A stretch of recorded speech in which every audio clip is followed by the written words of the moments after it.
Hello ನಮಸ್ಕಾರ. ಇವತ್ತಿನ video ಏನು ಅಂದರೆ, ಇವತ್ತು ಹೊಸ ಕ್ಯಾಮ್ರಾ ತೊಗೊಂಡ್ಮೇಲೆ ಒಂದು ವಿಡಿಯೋ ಮಾಡಿಲ್ಲ. ವಿಡಿಯೋ ಕ್ಲಾರಿಟಿ ಹೆಂಗೆ ಬರುತ್ತೆ ಅಂತ ಹಾಗೆ ಒಂದು ರೌಂಡು ಹೋಗಿ ಬರೋಣ ಅಂತ ಹೊರಟೆ.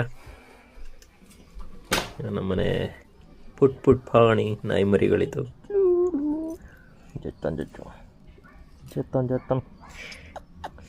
ನನ್ನ ಬೈಕು ಎಲ್ಲರೂ ವಿಡಿಯೋದಲ್ಲಿ ನೋಡಿರ್ತೀರ. ನನ್ನ ಬೈಕ್ ಯಾವುದು ಅಂದರೆ R15 V2.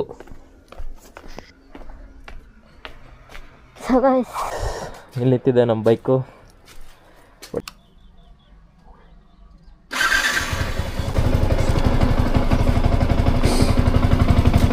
ಗಾಡಿ ಯಾವತ್ತೂ ಅಷ್ಟೇ, ಸಂಜೆ ತಂದು ನಿಲ್ಲಿಸಿರ್ತೀರ, ಬೆಳಗ್ಗೆ ಸ್ಟಾರ್ಟ್ ಮಾಡಬೇಕಾದ್ರೆ ಯಾವತ್ತು ಸಡನ್ನಾಗಿ ಸ್ಟಾರ್ಟ್ ಮಾಡಿಕೊಂಡು ತಗೊಂಡೋಗ್ಬೇಡಿ.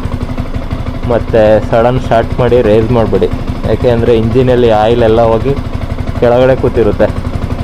ಅದು ಮೇಲೆ ಸ್ಟಾರ್ಟಾಗಿ ಬರೋಕ್ಕೆ ಏನಿಲ್ಲ ಅಂದರೂ ಹತ್ರ ಒಂದು 50 ಸೆಕೆಂಡ್ಸ್ ಹಿಡಿಯುತ್ತೆ. ಆಯಿಲು ಮೇಲಿಲ್ಲ ಅಂದರೆ ಏನಾಗುತ್ತೆ ಅಂದರೆ ಆಯಿಲ್ ಕೆಳಗಡೆ ನಿಂತಿರುತ್ತೆ, ಮೇಲೆ ಫುಲ್ ಡ್ರೈ ಇರುತ್ತೆ. ಮೇಲೆ ಫುಲ್ ಡ್ರೈ ಇದ್ದಾಗ ಆಯಿಲ್ ಸರ್ಕ್ಯುಲೇಷನ್ ಆಗಿರೋದಿಲ್ಲ ಪಿಸ್ಟನ್ ಮೇಲೆ. ಎಲ್ಲ ಕಬ್ಬಣ ಅಲ್ವಾ, ಪಿಸ್ಟನ್ ಹಿಂಗಿರುತ್ತೆ ಎಲ್ಲ ಕಬ್ಬಣ. ಅದು ಆಯಿಲ್ ಸರ್ಕ್ಯುಲೇಷನ್ ಇದ್ದರೆ ಫ್ರೀಯಾಗಿ ಮೂವ್ ಆಗುತ್ತೆ. तू समझा? हाँ नहीं तू समझा नहीं.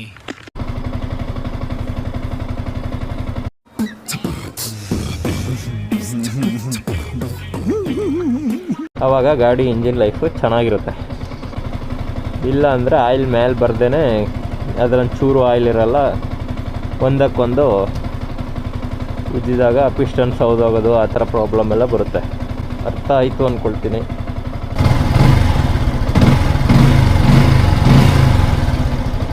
ಅಂದರೆ ರಾತ್ರಿ ಸಿಗ್ತಿರಲ್ಲ ಅವಾಗ ಮಾತ್ರ. ಇನ್ನು ಬೆಳಿಗ್ಗೆ ಒಂದ್ಸಲ ಸ್ಟಾರ್ಟ್ ಮಾಡಿ ವಾಪಸ್ ತೊಗೊಂಡೋಗ್ಬೇಕಾದ್ರೆ ಏನು ಬೇಕು ಅಂತೇನಿಲ್ಲ, ಅವಾಗ ಆರಾಮಾಗಿ ತೊಗೊಂಡು ಹೋಗ್ಬೋದು. ಬೆಳಿಗ್ಗೆ ಒಂದ್ಸಲ ಸ್ಟಾರ್ಟ್ ಮಾಡಿ ಆಮೇಲೆ ತೆಗೆದ್ಬಿಟ್ಟು ನಾರ್ಮಲಾಗಿ ಸ್ಟಾರ್ಟ್ ಮಾಡ್ಕೊಂಡು ತೊಗೊಂಡೋಗ್ಬೋದು. ತುಂಬ ಹೊತ್ತೆಲ್ಲ ನಿಲ್ಸಿದ್ರೆ ಅಷ್ಟೇ.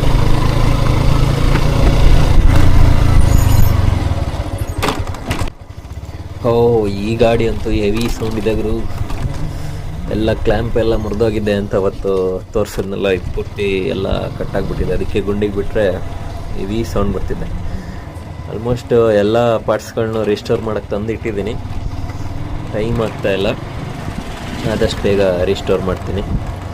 ಮತ್ತು ಇವತ್ತಿನ ವಿಡಿಯೋ ಯಾರಿಗೆ ಹೆಲ್ಪ್ಫುಲ್ ಅನಿಸ್ತು ಮತ್ತು ಇಷ್ಟ ಆಯಿತು, ದಯವಿಟ್ಟು ಇಷ್ಟ ಆದರೂ ಆಗದೋದ್ರು ಲೈಕ್ ಮಾಡಿ, ಕಮೆಂಟ್ ಮಾಡಿ,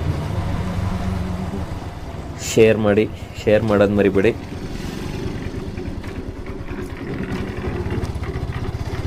ಮತ್ತೆ ಇಂಥದ್ದೇ ಕಂಟೆಂಟ್ ವಿಡಿಯೋಗಳನ್ನ ಹಾಕ್ತಾ ಇರ್ತೀನಿ.